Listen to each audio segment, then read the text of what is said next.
Olá pessoal, tudo bem? Aqui é o professor Super Malva. Vamos aí para mais uma videoaula, mas antes de mais nada, se inscreve no canal, dá aquele like positivo, não custa nada e ajuda bastante o canal a crescer e desenvolver, bem como nossos queridos colegas concurseiros conseguirem localizar as videoaulas com maior facilidade também para auxiliar nos seus estudos. Não custa nada e ajuda bastante o canal. Então se inscreve no canal, dá aquele like positivo e vem contigo. E nós vamos agora para a nossa 30ª aula sobre o Referencial Curricular Nacional para a Educação Infantil, volume 3, que trata do conhecimento de mundo.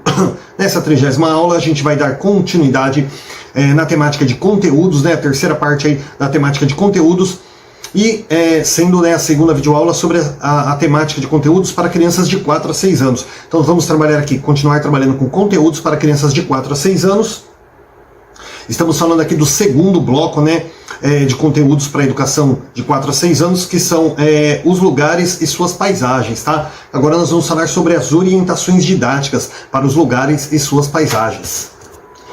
A percepção dos componentes da paisagem local e de outras paisagens pode se ampliar na medida em que as crianças aprendem a observá-los de forma intencional, orientada por questões que elas se colocam ou que os adultos à sua volta lhe propõem. Gente, eu falei disso já numa aula aí. Por exemplo, você leva, um exemplo aqui hipotético, você leva as crianças no parque, aí as crianças estão lá brincando, tal, de repente tem uma árvore ali no parque, você, olha só aquela árvore, né? Será que tem um ninho de passarinho lá em cima? Será que por acaso, e aquele passarinho tem filhotinhos? As crianças, elas vão começar a olhar para aquela árvore com mais atenção, procurando ali ver se algum passarinho pousa na árvore, né? Para ver se tem algum ninho ali, e elas vão começar a observar. E ali elas vão falar, tio, mas o que é aquele negócio vermelhinho? Aquilo ali são os frutos da árvore, né? É uma frutinha, ela pode ser comestível ou não pode ser, né? E aí o professor vai explicando algumas coisas sobre a árvore. Então, a partir do momento que as crianças olham com mais atenção para a árvore, por exemplo, elas podem... Gente, eu tenho uma posição horrível aqui, que não torcicolo.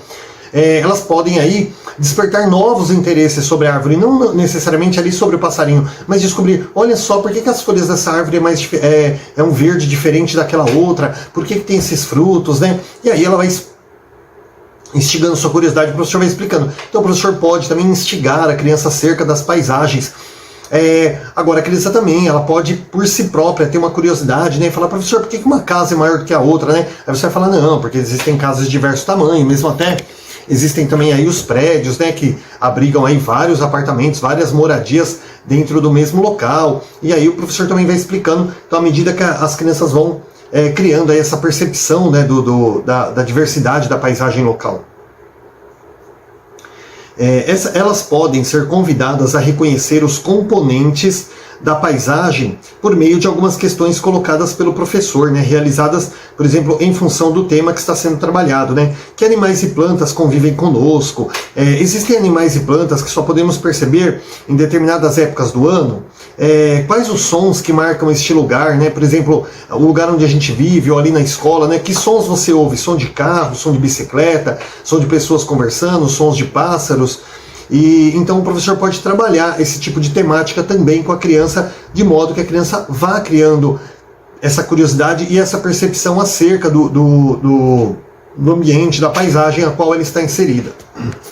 Temas relacionados ao relevo, ao clima, à presença da água nos rios, lagos, mar, construções, trabalho, meios de transportes, vida no campo, na cidade, né? Eles podem ser abordados às crianças em função do significado que podem ter para elas e das intenções pedagógicas definidas aí pelo professor. Então você pode trabalhar diversos tipos de temas ligados aí a paisagens, né, de modo que o professor tenha um objetivo, né, de trabalhar com essas crianças. Não trabalhar simplesmente por trabalhar, mas que tenha um objetivo claro. É fundamental, porém, que as crianças possam estabelecer relações entre os temas tratados e o seu cotidiano, vinculando aspectos sociais e naturais, né? As crianças, é fundamental que elas possam estabelecer relações, né, entre esses temas tratados, e não simplesmente você tratar um tema aleatório qualquer ali, que a criança ela não consiga estabelecer uma relação, seja uma coisa completamente fora da sua realidade, tá? Do seu cotidiano. Por exemplo, como será a vida das crianças que moram na praia, né, perto de um grande rio ou de uma floresta? Como é viver em uma cidade grande ou muito pequena? Será que todas as crianças utilizam os mesmos meios de transporte que utilizamos? Será que elas brincam das mesmas brincadeiras? Quais serão os alimentos preferidos dessas crianças, né? São algumas das questões que se pode tentar responder ao desenvolver um trabalho sobre a vida das pessoas nas diferentes paisagens brasileiras. Aqui está falando sobre a diversidade de situações que você pode trabalhar. A criança ela tem que ter contato com esse tipo de coisa, gente. Tipo assim, né? Como será que é a vida lá no campo? Como será que é a vida na praia? Uma criança que mora na praia, né? Lá na cidade litorânea.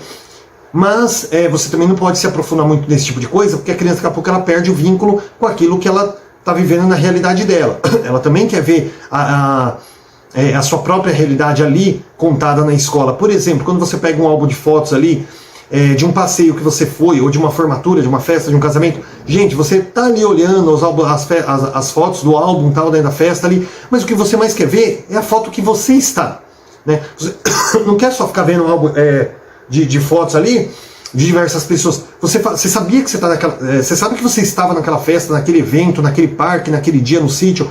Então você quer ver a foto em que você está nela. Então a criança ela quer aprender sobre outras coisas, né? Quer ver assim, mas ela também quer se encontrar ali. E para isso o professor precisa focar mais na sua realidade e não, né, na realidade aí de outros povos, de outros grupos, tá? Pode ser trabalhado, mas tem que focar mais na realidade da criança para que ela possa se identificar melhor. Outro aspecto que pode ser trabalhado está relacionado com as mudanças que ocorrem na paisagem local, conforme a variação do dia, da noite, né? A sucessão das estações do ano, a passagem dos meses e dos anos, né? A época de festas. A paisagem é dinâmica e observar as mudanças e as permanências que ocorrem no lugar onde as crianças vivem é uma estratégia interessante para que elas percebam esse dinamismo. Por exemplo, gente, você pega, por exemplo, aqui no sul do Brasil, né? Que no verão ali, né, faz um solzinho, faz uma chuva, né, faz um tempinho mais ou menos, mas no inverno lá, gente, é discrepante, porque lá no inverno neva, como nos Estados Unidos, né, neva, gente. Então aquela neve, aquele frio assim, né, que a gente aqui de São Paulo, do Nordeste, do Norte aí, talvez passa até mal lá, né, fica até doente, porque é muito frio mesmo. Aí você tem, por exemplo, no Nordeste, né, norte da Bahia, Pernambuco ali, que são regiões, por exemplo, gente, que muitas vezes faz calor todos os dias do ano, né? Eu fui pra lá e a minha esposa falou, nem leva roupa de frio, calça comprida, porque não vai usar. Gente, lá, por exemplo, na casa de uma das tias da minha esposa, ela falou que queimava muito chuveiro, por conta da água lá ser uma água meio salgada, né, assim e tal, queimava muita resistência de chuveiro. E aí ela pegou, tirou e colocou uma ducha. E eu perguntei ali, falei, mas e quando tá frio? Ela falou assim, quando estiver frio eu compro um chuveiro. Porque ela falou, que é o ano inteiro o calor. Então você abre aquilo ali 6 horas da manhã, você toma banho na água fria, 6 horas da manhã. Né? Porque é um calor tão grande lá que a água não fica gelada assim. Então, às vezes você levantava de manhãzinha, você vai lá, toma um banho 6 horas da manhã ou 11 horas da noite, aquela água temperatura ambiente, né? Que você consegue tomar banho normal. E eles, por exemplo, tomam uma ducha, aquela ducha tipo de praia, no banheiro de casa. Porque ela falou assim, queima um monte de resistência de chuveiro, não vai gastar dinheiro. Então ela colocou uma ducha no lugar do chuveiro ali. Então, existem muitas essas transformações. Agora, por exemplo, se tratando, por exemplo, do sul, né? No calor, lá tem uma temperatura, assim, legal, tudo, mas no frio, por exemplo, aqui em São Paulo, aqui esfria, né? Cai a temperatura, dá aquela garoinha e tal, mas não neva. Aqui em São Paulo não neva, é muito difícil. Eu particularmente, em todos os meus anos de vida aqui, eu nunca vi nevar aqui. Agora, lá no sul, por exemplo, já neva no frio. Então, são as características.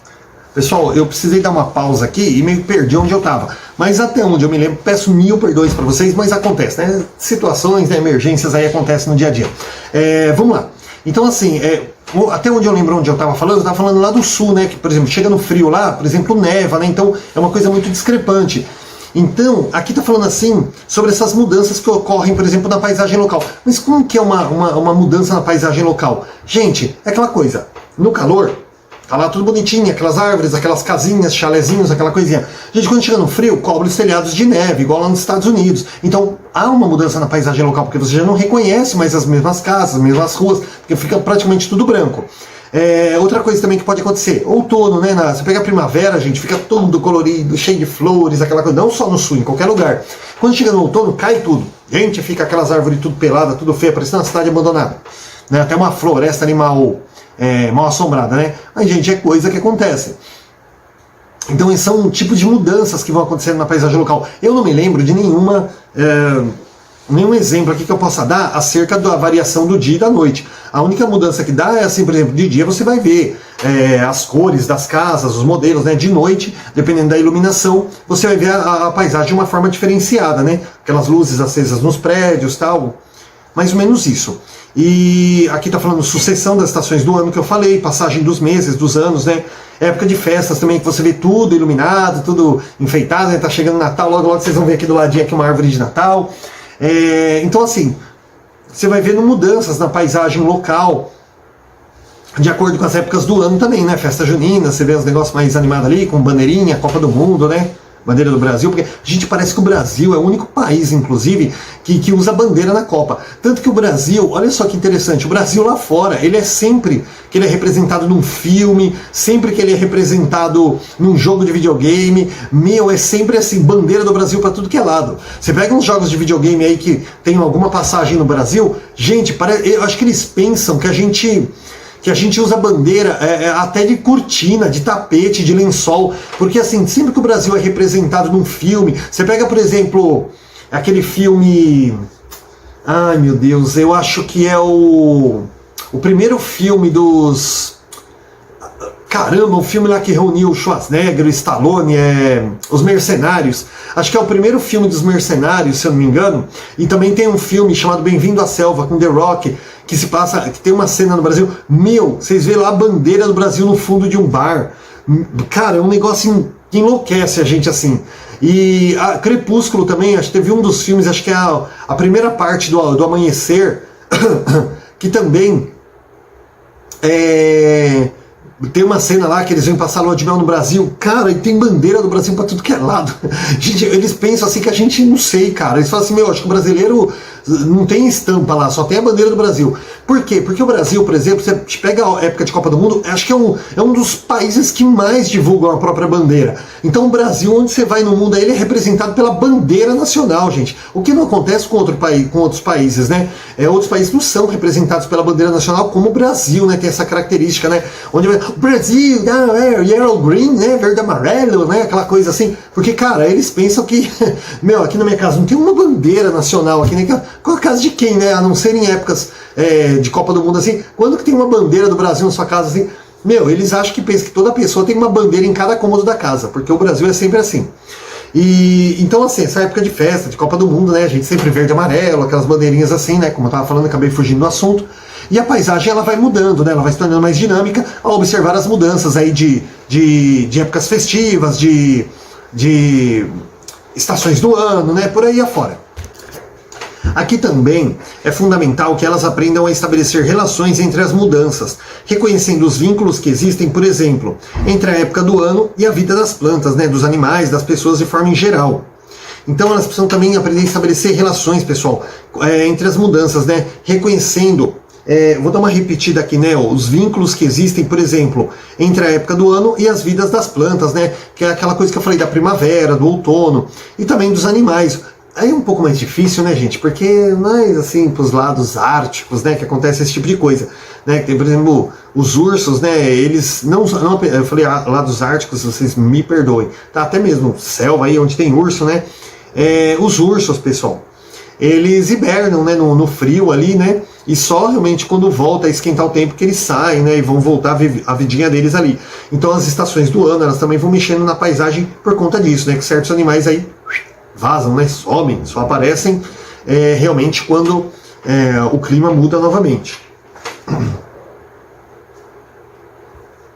Ao observar a paisagem, as crianças poderão também constatar as variações decorrentes da ação humana, observando, por exemplo, as construções do lugar onde vivem, para que e quando foram feitas, né? Com que materiais, o que existe de semelhante e de diferente entre elas. Elas sempre foram assim ou sofreram transformações, né? Como as construções de outros lugares, assim, né? Como são as construções de outros lugares? As pessoas utilizam as mesmas finalidades?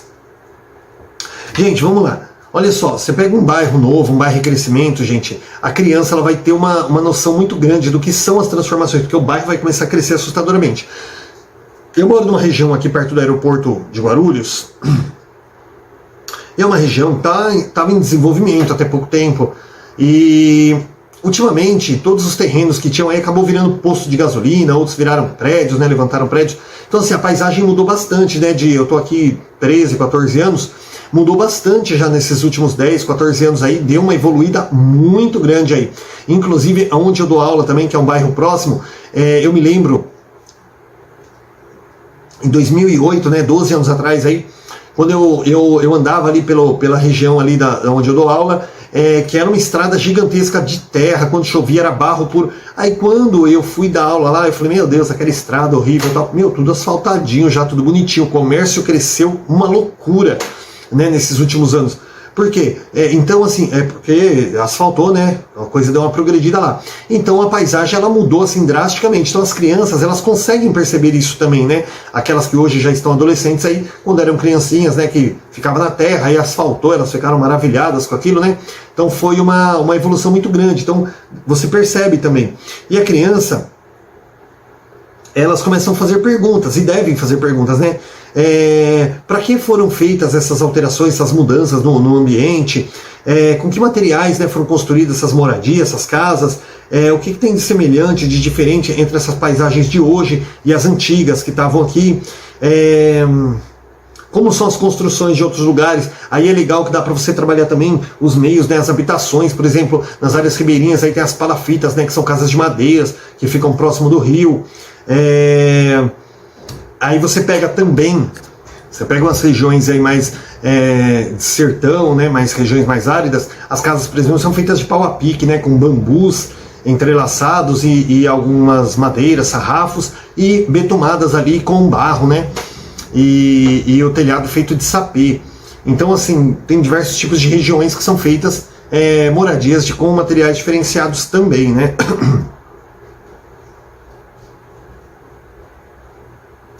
Questões semelhantes poderão ser feitas focando outros temas, como trabalho, origem e produção de alimentos, festas, comemorações, ou seja, você falar aí sobre a paisagem, né, acerca a paisagem e as semelhanças e diferenças das regiões acerca do trabalho, origem, produção de alimentos, festas, comemorações, né, de acordo com as regiões. No trabalho, com este bloco de conteúdos, o professor poderá recorrer a diferentes encaminhamentos, né? Poderá conversar com as crianças utilizando como suporte fotografias, cartões postais, outros tipos de imagens que retratam as paisagens variadas, ou seja, as formas de trabalho em outras regiões, nas diversas regiões aí do nosso país, do nosso estado também.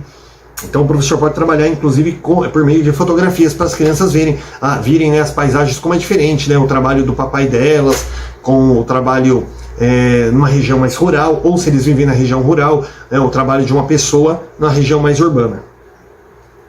Poderá também trabalhar com textos informativos e literários, músicas, documentários e filmes que façam referências a outras paisagens. A conversa com pessoas da comunidade é outro recurso que pode ser utilizado, principalmente com aquelas que testemunharam as transformações pelas quais as paisagens do lugar já passou. Pessoas que moram muitos anos numa região, que já viram a transformação, né, de um lugar praticamente rural se transformar ali num centro urbano, né, num bairro mais urbanizado. Então, conversar com essas pessoas mais antigas assim do bairro também pode ser aí como fala? Desculpa, gente. Pode ser aí uma ferramenta muito importante aí para aprimoração dos estudos e do desenvolvimento. É hora que dá um branco, gente. Desculpa, viu? As vivências e percepções dessas pessoas é uma importante fonte de informação que o professor poderá resgatar, convidando-as para compartilharem com as crianças suas lembranças e experiências de vida. Ou seja, a gente pode perguntar para o avô, para a avó, para os pais em casa, até mesmo convidá-los a ir na escola, contar alguma história, falar um pouco sobre as mudanças climáticas, as mudanças na paisagem ali que aconteceu naquela região também. Pode até convidar a gente, é muito bacana, hein? A pessoa vai lá contar uma história de como que era, né? Puxa, olha que bacana, imagina só, eu falei muito aí sobre De Volta para o Futuro na última aula, né? As mudanças quando o jovem lá, o adolescente Marty McFly, ele no terceiro filme, que ele viaja, no primeiro ele volta lá no passado 30 anos, né, ver os pais dele jovem, mas no terceiro filme, gente, ele volta 100 anos, e aí ele vê a cidade dele sendo construída, gente. Então é uma volta ao passado, é uma viagem no tempo, você poder ouvir uma pessoa que vive há muitos anos numa região descrever ali, discorrer sobre as mudanças que aconteceu ali. Eu falei na última aula sobre o meu pai, né, que quando eu estava assistindo De Volta para o Futuro 3, que eu falei que eu queria voltar, eu moro em Guarulhos, aí Guarulhos tem 450 e poucos anos, 460, não lembro ao certo, peço perdão. E eu falei que eu queria voltar 400 anos no passado para ver como era Guarulhos. Meu pai falou, não precisa não, você só precisa voltar 50, porque 50 anos atrás não tinha nem o centro da cidade, não tinha nada nessa cidade 50 anos atrás. E meu pai falou, não precisa voltar 400 não, volta só 50, que já é suficiente já. Você não vai achar nem Guarulhos se você voltar 400 anos. E foi muito engraçado isso. Mas realmente para você ver a construção, né? Então o rapaz volta 100 anos no passado ali, vê a construção da cidade dele, né, acontecendo ali. Não lembro a cidade agora, mas era Hildale. Ah, não lembro, gente, qual que era a cidade que ele morava lá, mas era uma cidade que quando ele voltou, desculpa, gente, Hill Valley, acho que era Hill Valley o nome da cidade lá. E aí quando ele volta, ele vê a construção da cidade, gente. Putz, era uma coisa assim, o moleque ficou assim, né? Oh meu Deus, minha cidade, olha só. Então é uma volta, uma viagem no tempo, você poder ter um avô, uma avó, alguns moradores ali que já moram há muitos anos ali, para poder falar sobre as transformações que eles viram acontecer no bairro. Agora nós vamos falar, pessoal, sobre os objetos e processos de transformação. Lembrando aí que é o terceiro bloco, né, que a gente vai trabalhar sobre o terceiro bloco dos conteúdos para educação de crianças de 4 a 6 anos. Objetos e processos de transformação. Há uma grande variedade de objetos presentes no meio em que a criança está inserida, com diferentes características, naturalmente constituídos ou elaborados em função dos usos e estéticas de diferentes épocas, né, com maior ou menor resistência, que se transformam ao longo do tempo, reagem às formas diferentes, às ações que lhes são impressas, que possuem mecanismos que consomem energia. Conhecer o mundo implica conhecer as relações entre os seres humanos e a natureza, e as formas de transformação e utilização dos recursos naturais que as diversas culturas desenvolveram na relação com a natureza e que resultam, entre outras coisas, nos diversos objetos disponíveis ao grupo social ao qual as crianças pertencem, sejam eles ferramentas, máquinas, instrumentos musicais, brinquedos, aparelhos, construções, meios de transporte ou de comunicação, por exemplo. Aqui, pessoal, são conteúdos deste bloco. Antes da gente falar sobre os conteúdos do bloco, só comentar aqui. Aqui a gente falou bastante sobre as variações de objetos, né? A variedade de objetos aí existentes nas diferentes épocas também. Gente, um objeto que eu me lembro, que me marcou bastante na infância, que eu posso mencionar aqui. Na casa dos meus avós, onde eu fui criado, tinha um ferro que ele era como uma letra C, uma letra D sem a haste, vai. Imagina uma letra D enfiada na terra, deitada assim. Então era só assim, ó, um mini arco, parecendo um arco de serra, assim, ó, fincado no chão. E eu não entendia por que tinha aquilo ali naquele quintal. E eu sempre perguntava, e minha avó falava, para limpar o pé, para limpar o pé. E eu chegava em casa da rua, ia limpar o pé, e minha avó, não, isso aqui era antigamente. Por quê? Porque na rua da casa da minha avó, quando eles construíram lá, era terra, era barro, passava boi lá, como diz meu pai, né? E aí o que acontece, gente? Vem a história de um objeto muito interessante, que era esse ferro, que era o famoso para-barro. Que assim, tem até...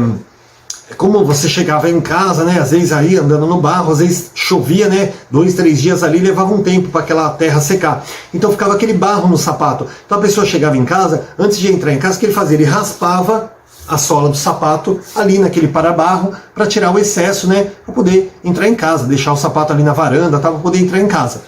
E tanto, gente, que é daí que surge a expressão pé rapado. Porque assim, antigamente, lá, bem antigamente aí na zona rural, né, tinha aquela coisa assim que os ricos, eles chegavam, por exemplo, na missa de carruagem, né, e os pobres, eles não tinham carruagens para ir para missa, então eles iam amassando barro de casa, né, do sítio, né, até chegar na igreja. Quando chegava na igreja tinha esse pequeno ferro lá, então eles raspavam as botas, né, para poder entrar na igreja, para tirar o excesso do barro. Daí surgiu a expressão pé rapado, né, quando você fala com uma pessoa pobre, né, isso é um pé rapado, não tem nada. Por quê? O que é pé rapado? Seria, no caso, uma pessoa pobre, porque por ser pobre ele não tinha uma carruagem, então ele enchia a bota de barro ali, então ele chegava na igreja, na missa, tinha que raspar o pé, tirar o excesso do barro para entrar. Por isso era chamado pé rapado, porque era uma pessoa pobre que não ia de carruagem. Então por isso que hoje faz essa associação aí, chama pobre, né, as pessoas chamam pobre de pé rapado, que não pode acontecer. Mas aí, né, fala assim, aquele cara ali é um pé rapado, ou seja, não tem nada, pé rapado, uma pessoa pobre. E então era por causa desse para-barro. E tinha na casa da minha avó. E eu não via na casa de ninguém, gente. Ó. Todas as casas que eu ia não tinha aquele negócio. E eu falava, como é que cadê aquele ferro no quintal, assim, pra pessoa limpar o pé? E eu ficava indignado que não tinha. Então foi uma coisa que me marcou muito. E você vê, na casa da minha avó, tava fincado ali no cimento. Então uma coisa que, quando asfaltou a rua, meu avô não ia quebrar o cimento para tirar aquilo, deixou aquilo ali. Mas ele não tinha mais função, não tinha mais significado aquele para-barro. Né? Uma vez ali que...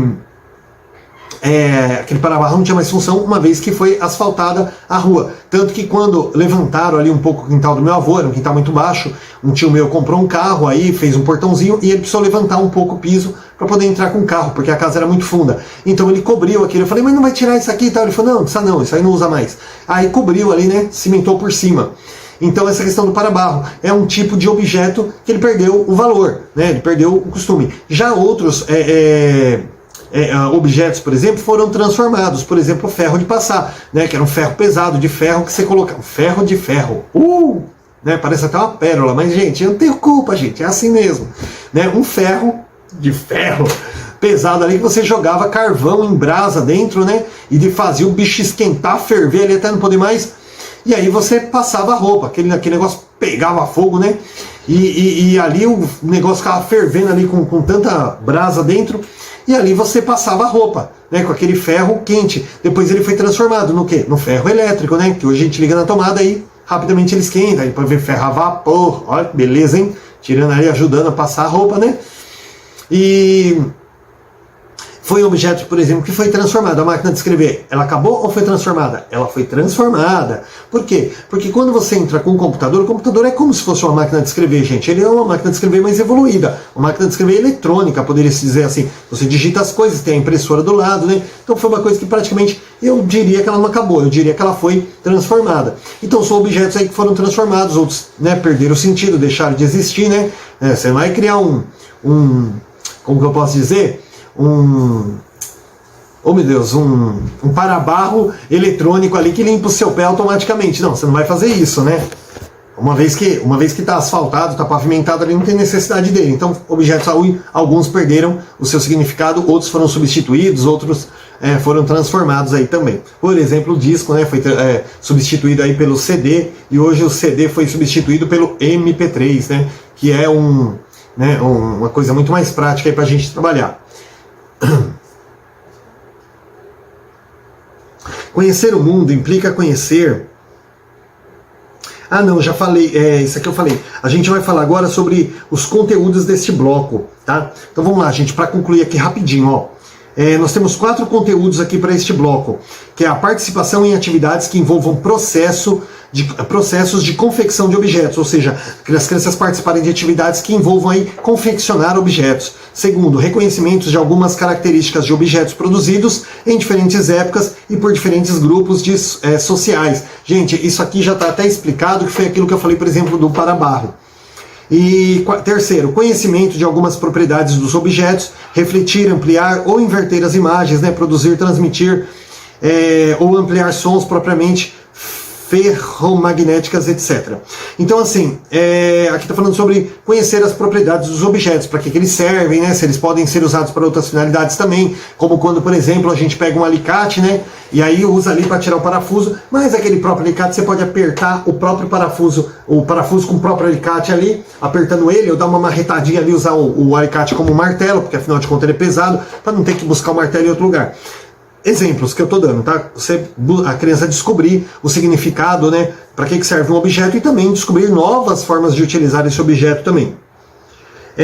Cuidados, por último aqui, ó, cuidados no uso dos objetos do cotidiano, né, relacionados aí à segurança, à prevenção de acidentes e à sua conservação, como facas, tesouras, inclusive alicates, né, ferramentas aí, né, ter cuidados aí para usar, porque ao mesmo tempo que é uma coisa para nos ajudar, pode também nos tornar aí uma arma, né? Por exemplo, quando você cata o martelo assim, aí erra o prego e cata o dedo, Pai Celeste, fala a verdade, dói, né, gente? Faca, eu também cortei o dedo com faca recentemente, não dá para ver no vídeo, não dá para ver, ó, deixa eu ver, não dá para ver, mas bem aqui, ó, tem um cortezinho, foi uma cicatriz que eu fiz ano passado, gente, cortando cebola lá para fazer um vinagrete. Pá, passei a faca novinha, meu Deus, eu pensei que eu tinha arrancado meu dedo fora. A gente chegou a pegar no osso, corri no pronto-socorro, tive que tomar 2 ou 3 pontos aqui. Foi uma coisa louca, gente, foi o ano passado. Então, assim, tomar cuidado também, né? Aqui tá falando sobre cuidado nos usos dos objetos do cotidiano, para que ferramentas para nos auxiliar não se tornem armas para nos prejudicar, né? Gente, estamos aqui com 29 minutos, nós vamos falar sobre as orientações didáticas, mas isso só na próxima aula, porque agora já deu tempo. Não se esqueçam, pessoal, de se inscrever, dar aquela curtida, não esqueçam de indicar para as pessoas. Quem não for da área de pedagogia, fala pro pai, pra mãe, pro irmão, pro marido, pra esposa. Ó, se inscreve no canal do professor, ajuda ele, mas desativa o sininho, porque aí a pessoa não fica recebendo notificação. Mas, gente, 1, 2, 3, 4 inscrições a mais vão me ajudar bastante, vão me trazer mais incentivo para que eu continue as videoaulas também. Tá bom? Bons estudos, pessoal. Até a próxima aula.